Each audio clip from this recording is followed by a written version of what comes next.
Ruh degen adamdın içinde ruh, oşo ruh körünbögen nerse болгон үчүн bunu түшүндүрүш да кыйын да.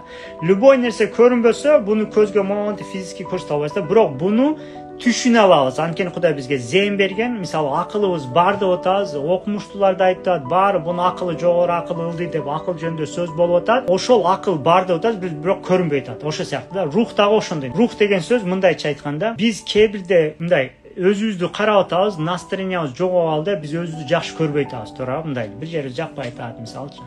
Же настроениябыз жакшы болуп атат, өзүбүздү жакшы көрүп атабыз. Хотя бетибиз өзгөрбөйт да, кантип жаралсак ошол бойдон кулак мурдун бирдей эле турат да, физический чыкталарчы. Анан бирок ал жерде мындай чыкканда рухубуз көрдү. Чынында значит ичибизде бир какой-то бир көрүнбөгөн же кармалбаган бир нерсе бар дагы, ошол бизге таасир берип атат. Диний багытта айтылган боюнча бизде рухлар ааламынан келдик.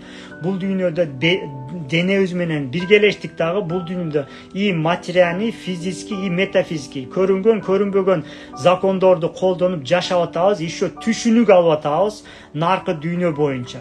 Рух өлбөйт.